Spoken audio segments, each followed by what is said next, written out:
and good morning po sa lahat ng mga ka-business partner natin dyan, local and international. So, syempre, grabe guys, andito tayo ngayon sa ating main office ng Dow Elevate at ang aga natin ngayon, kaya kasama natin si Mentor, Kawai.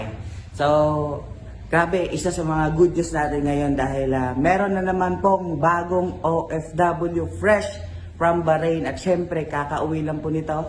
At andito siya ngayon, kasama natin siya ngayon dahil nagpa-check siya ng kanyang kinita, no? So, kumita po siya ng 6 figure. So, syempre, bago ang lahat lang yan, bago natin bago natin siya tanungin, bago natin siya lapitan. So, syempre, gusto ko na ma-inspired ka sa video na to. So, ayan, puntahan natin siya at para siya na din ang makapagpakilala sa inyo. At syempre, tatanungin natin siya kung ano nga ba yung kanyang ginawa. At syempre, bakit siya nagtiwala, no? Bakit siya nagtiwala dito sa negosyo natin. So, ayan, puntahan natin siya ngayon. So, ayan Upline, ikaw na po yung magpakilala. At syempre, ayan, kung saan bansa ka galing ngayon. Okay. Hi, morning po. Ako po si Mildred Camarillo, isang OFW po from Bahrain. At ang ginawa ko po sa negosyo ay nagtiwala sa mga coaches and uplines po na nag-guide po sa akin.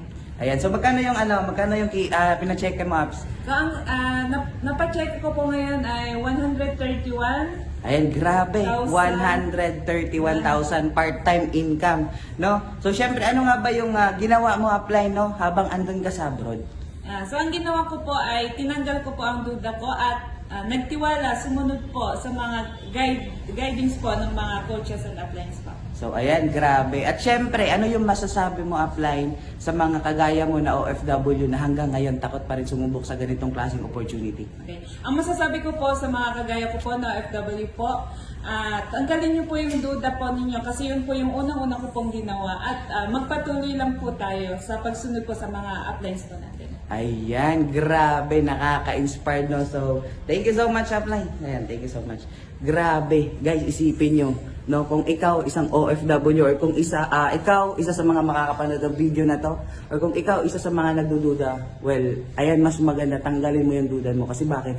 Ayan na po, isa na po sa mga nakapagpatunay na dito sa negosyong ginagawa natin at isa sa nakapagpa-check na 6 figure. Grabe. So, sa mga leaders natin dyan, no? Sa mga nagtiwala, sabi pa nga, since merong nauna, meron kasunod, syempre, kayo na po yung next. At syempre sa mga takot sumubok, so ayan na po, ano pang hinihintay mo, message mo po ako direct at syempre pagtulungan po natin. So sa mga leaders ko, kayo na po yung next. Thank you so much and God bless.